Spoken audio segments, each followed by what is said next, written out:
আসসালামু আলাইকুম। সবাই ভালো আছেন, ভালো থাকেন এটাই কামনা করি। অশেষ রহমত, আল্লাহর রহমতে ইনশাল্লাহ আমি ভালো আছি। আমি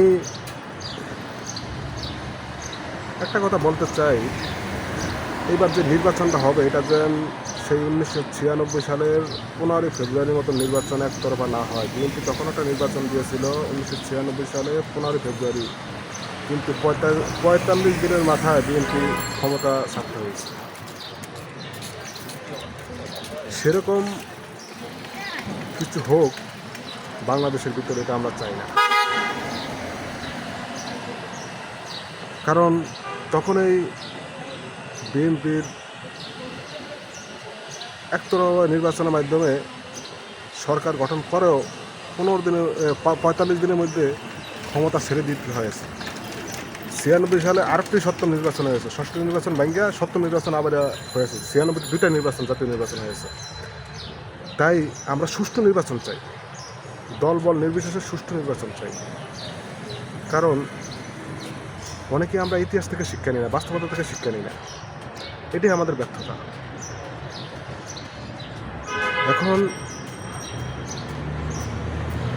বর্তমানে যে পরিস্থিতি দেখতেছি, আবারও সেই 1996 সালের মতন একটি দল একতরফা নির্বাচন চাইতেছে। এটা বাংলাদেশের জনগণ কখনই পূরণ হয়তো দিবেন আশা করি, কারণ ইতিহাস দেখছে। আমরা ইতিহাস আর বাস্তবে আবার পুনরায় পুনর্জীবিত করতে চাই না। আমরা সুন্দর একটি বাংলাদেশ করতে চাই, যারা বাংলাদেশে সুন্দরভাবে গড়ে তুলতে পারবে সেরকম একটি সরকার চাই। যাই হোক, অনেকে আমার কথায় হয়তো অনেকে মনে লাগতে পারে, কিন্তু যেটা বাস্তব এটা আমি বলছি ভাই। আর আরেকটা বিষয় আমি উল্লেখ করতে পারছি যে ভাই, অনেকে বলতেছে যে ভাই বিএনপি থেকে হঠাৎ ইসলামী দলে কেন আগমন মানিক ভাই। আমি একটু বলতে চাই, 1996 একতরফা নির্বাচন দেখেছি বিএনপির চরিত্র। হয়তো তখন ছাত্র জীবন ছিলাম, তখনকার মেন্টালিটি আর এখন মেন্টালিটি আমার পার্থক্য হয়েছে। তখন ছিলাম ছাত্র জীবন, 2001 সালে নির্বাচন দেখেছি, তখনও আমি ছাত্র জীবন। কিন্তু এখন যে আমার ব্রেনের ভিতরে যে মোটামুটি যে বুদ্ধিটা হয়েছে, এখন যদি বুদ্ধি না আর হবে কবে? তখন এই ছাত্র জীবনে মানুষের এতটা বুদ্ধি হয় না। কিন্তু বাস্তবতা দেখেছি, বাস্তবতা থেকে অনেক কিছু শিখেছি। যেমন 1996 নির্বাচনে একতরফা নির্বাচনে বিএনপি সরকার গঠন করো 45 দিন, মানে 1.5 মাসের মাথায় ক্ষমতা ছেড়ে দিতে হয়েছে। পুনরায় নির্বাচন হয়েছে, সেই নির্বাচনে 21 বছর পর আওয়ামী লীগ ক্ষমতা এসেছে। ক্ষমতা আসার পর 2001 সালে আরেকটি নির্বাচন হয়েছে। সেই নির্বাচনে বিএনপি সরকার গঠন করছে, কিন্তু সরকার গঠন করার আগেই অনেক হিন্দুদের বাড়িতে হামলা হয়েছে। বিএনপি সরকার 2001 সালে সরকার গঠন করার পর তো হয়েছে, কিন্তু সরকার গঠন করার আগেই সংখ্যালঘুদের উপর হামলা অব্যাহত ছিল। এগুলো বাংলাদেশের জনগণ দেখেছে, হয়তো ইতিহাস পড়লে অনেকে জানবে যারা দেখেনি।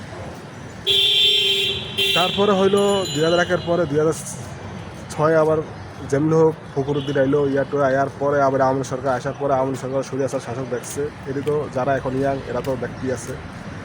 কিন্তু আমরা এরকম বাংলাদেশ আমরা চাই না।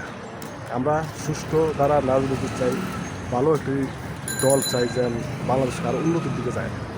যাই হোক, আমি বিগত দিনে বিএমপি করছি ছাত্র জীবন থেকে, কিন্তু এখন আমার এই দলটাকে আর তার কার্যকলাপে ভালো লাগতেছে না। আমি এখন জামাত ইসলাম করি ভাই, এটাতে তোমাদের কোনো গাও জ্বলার কোনো কারণ নেই। কারণ আমার ভালো মন্দ বোঝার বয়স হয়েছে, এখন যদি বয়স না হয় তো বলছি না আর কবে বয়স হবে। তাই আমাকে নিয়ে তোমার চিন্তা না হয়, তোমাদের তেল মাথা তোমরা ইয়াদ। আমি বিএনপির চরিত্র দেখেছি, আওয়ামী লীগের চরিত্র দেখেছি, আর জাতীয় পার্টির চরিত্র শুনেছি। হয়তো তখন ছোট ছিলাম, যাই হোক ওটা আমার নেই।